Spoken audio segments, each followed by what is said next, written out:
America అధ్యక్షుడు Donald Trump ఎగిరెగిరి పడుతున్నారని, డొనాల్డ్ ట్రంప్కి అలాగే ఎలన్ మాస్క్కి మధ్య వార్ స్టార్ట్ అయిందని, వారిద్దరి మధ్య మనస్పర్ధలు వచ్చాయి అన్నట్లుగా కొన్ని వార్తలు వస్తున్న నేపథ్యంలో వారిద్దరి మధ్య మనస్పర్ధలకి కారణం ఏంటి, నిజంగా వారిద్దరి మధ్య వార్ ఉందా లేదా అనేది తెలుసుకునేటువంటి ప్రయత్నం చేద్దాం.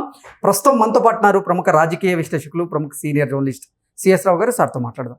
సార్ నమస్తే. సార్, అమెరికా అధ్యక్షుడు డొనాల్డ్ ట్రంప్ ఎగిరెగిరి పడుతున్నారని, డొనాల్డ్ ట్రంప్కి ఎలన్ మాస్క్కి మధ్య మనస్పర్ధలు వచ్చాయని, వారిద్దరికి మధ్య ఒక వార్ నడుస్తుంది అన్నట్లుగా కొన్ని వార్తలు వస్తూ ఉన్నాయి. వారు చూస్తేమో నిన్న మొన్నటి వరకు సన్నిహితంగా ఉంటూ ఉన్నారు, కానీ వాళ్ళిద్దరి మధ్య ఏమో వార్ ఉంది అన్నట్టుగా కొన్ని వార్తలు వస్తూ ఉన్నాయి. ఏం జరుగుతుంది సార్? ఇప్పుడు అమెరికాలో చాలా మంది దగ్గర నడుస్తున్నటువంటి చర్చ ఏంటంటే, అసలు అమెరికా అధ్యక్షుడు ట్రంపా ఎలన్ మాస్కా అనే స్థాయికి చర్చ వెళ్ళింది. ఓకే, దీన్ని జీర్ణించుకోలేనటువంటి పరిస్థితుల్లో ట్రంప్ ఉన్నాడు అనేది వాషింగ్టన్ వర్గాల సమాచారం. వాషింగ్టన్ వర్గాల నుంచి వస్తున్నటువంటి లీక్స్. దానికి బలం చేకూరేలా ట్రంప్ ఒక వ్యాఖ్య చేశారు ఇవాళ.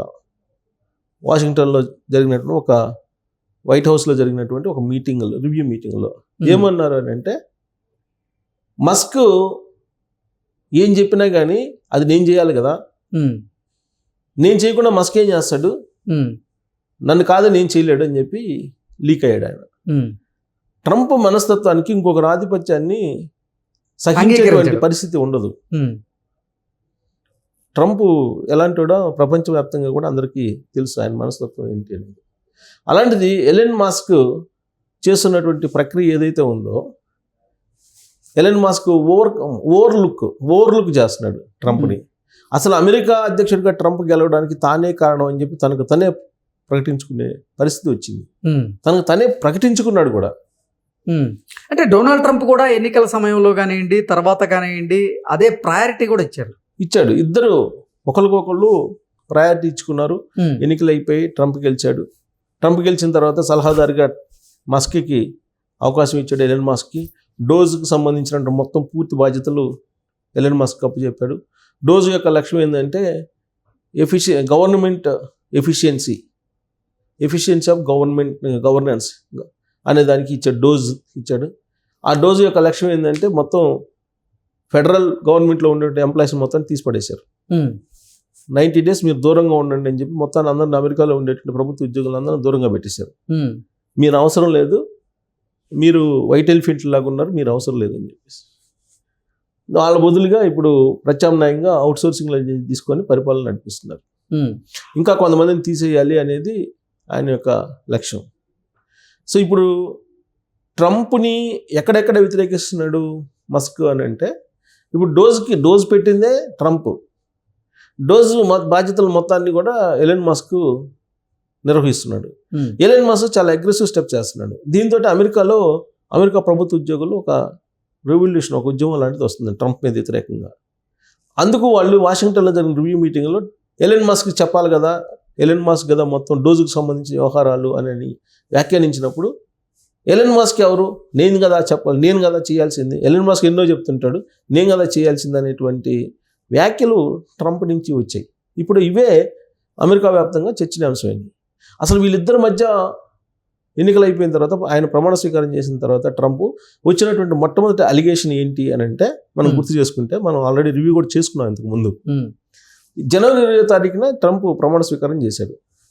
మరుసటి రోజున ఏం చేశాడంటే, ఓపెన్ ఏఐ మార్కెట్ అంతా కూడా అమెరికాలో ఉండాలని చెప్పి భావించి ఆయన ఏం చేశాడంటే, soft bank, open AI, Oracle ఈ మూడింటి చేత జాయింట్ వెంచర్ తోటి ఒక అనౌన్స్మెంట్ చేయించారు.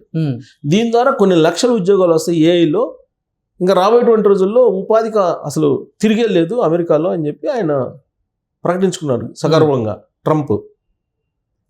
అది ప్రకటించినటువంటి వెంటనే ఎలన్ మాస్క్ తన ఎక్స్ ఖాతాలో, అంత సీన్ లేదు ఓపెన్ ఏఐ కంపెనీకి, సాఫ్ట్ బ్యాంక్కి అంత సీన్ లేదు, కాబట్టి ఈ జాయింట్ వెంచర్ ఫెయిల్యూర్ అని చెప్పి తన ట్విట్టర్ వేదికగా ఎక్స్లో తన అభిప్రాయాన్ని వ్యక్తం చేశాడు. అక్కడి నుంచే వీళ్ళిద్దరి మధ్య కొంత గ్యాప్ అనేది స్టార్ట్ అయింది. అది కాస్త డోజ్ వైపు మళ్ళీంది. ఇప్పుడు ఒక్కోటి ఇప్పుడు బయలుదేరింది, వాళ్ళిద్దరి మధ్య గ్యాప్ అనేది పెరిగిపోయింది.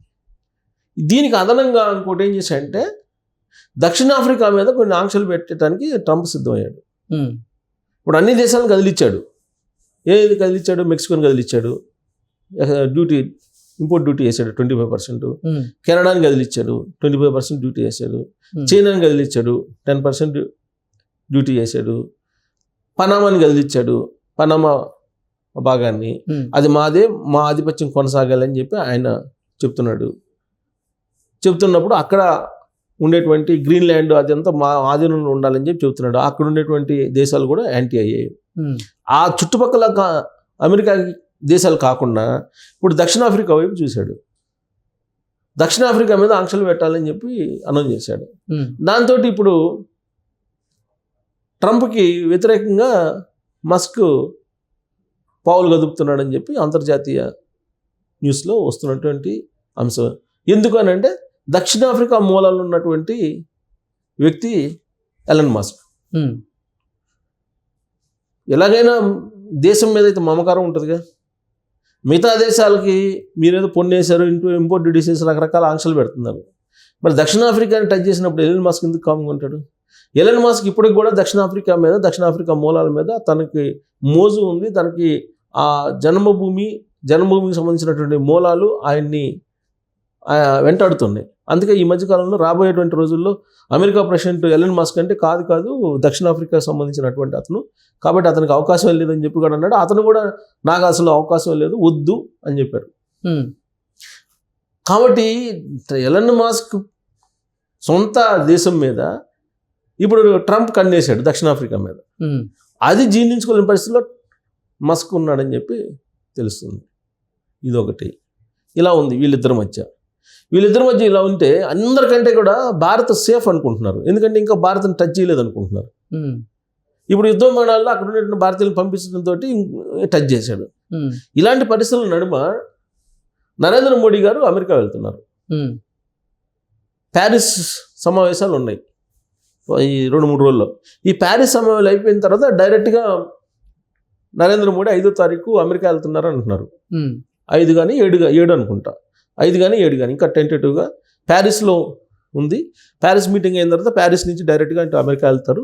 అమెరికాలో ట్రంప్ని కలుస్తారు అని చెప్పి వాషింగ్టన్ వైట్ హౌసే ప్రకటించింది. ట్రంప్ నరేంద్ర మోడీ ఇద్దరు కలవబోతున్నారు. వీళ్ళిద్దరు కలిసి ఏం చేస్తారు అనేది చూడాలి. మొత్తం మీద టూర్ అయితే ఫిక్స్ అయింది. మోడీ టూర్ ఫిక్స్ అయింది. 2 రోజుల్లో మోడీ ట్రంప్ని కలవబోతున్నాడు. మరి ఎలాంటి బాంబు పేలుస్తాడో తెలియదు. అన్ని దేశాలను కదిలిస్తున్నటువంటి ట్రంప్ భారతదేశాన్ని మాత్రం ఎందుకు వదిలిపెడతాడు? తమ్ముడే ప్యాకెటే మన ట్రంప్ విషయంలో. నరేంద్ర మోడీ గారు కూడా తన పరిధిలో తమ్ముడే ప్యాకెటే సూత్రం. సేమ్ సూత్రం ట్రంప్ కూడా ఉంది. కాకపోతే అగ్రరాజ్యం యొక్క అధ్యక్షుడు ఆయన. ఈయనేమో అభివృద్ధి చెందుతున్నటువంటి భారతదేశానికి ప్రధానమంత్రి. మరి వీళ్ళిద్దరి మధ్య ఏం నడుస్తుంది అనే దాని మీద అందరూ వెయిట్ చేస్తున్నారు, ప్రపంచ దేశాలన్నీ కూడా. ఈయన పోయి ఆడ భగవద్గీత చెప్పి జ్ఞానోదయం కలిగిస్తాడా ట్రంప్కి? నరేంద్ర మోడీ గారికి జ్ఞానోదయం కలిగిస్తే కనుక ట్రంప్కి మిగతా దేశాలు కూడా పీస్ఫుల్గానే ఉంటాయి. సో ఈయన అమెరికా అధ్యక్షుడిగా ట్రంప్ ప్రమాణ స్వీకారం చేసిన తర్వాత వెళ్తున్నటువంటి ఓ పెద్ద దేశానికి సంబంధించినటువంటి ప్రతినిధి మోడీ. పైగా వాళ్ళిద్దరి మధ్య సన్నిహిత సంబంధాలు ఉన్నాయి, అని చెప్పి ప్రపంచం మొత్తం కూడా భావిస్తూ ఉంటుంది. ఇలాంటి సందర్భంలో నరేంద్ర మోడీ గారు అమెరికాలో అడుగు పెట్టడం అనేది ఇప్పుడున్నటువంటి ఈ ఎలన్ మస్క్ వర్సెస్ ట్రంప్, లేదంటే రామస్వామి వర్సెస్ ట్రంప్, ఇలాంటి అంతర్గతమైన ఇష్యూస్తో పాటు బోర్డర్స్ ఇష్యూతో పాటు ఇమ్మిగ్రేషన్ ఇష్యూస్ చాలా ఉన్నాయి.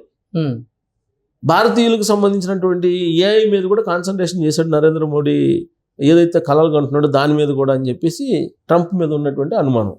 ఇలాంటి పరిస్థితుల్లో మరి మోడీ అమెరికా వెళ్ళి నరేంద్ర మోడీ తనదైన శైలిలో ట్రంప్ని మిస్మరైజ్ చేస్తాడా, లేదంటే ట్రంప్ కెనడా అన్నాడు కదా 51వ రాష్ట్రం మీదని, అట్నే భారతదేశం ఆసియాలో అమెరికా ఇండియాని పెట్టుకోండి అని చెప్పి అంటాడు.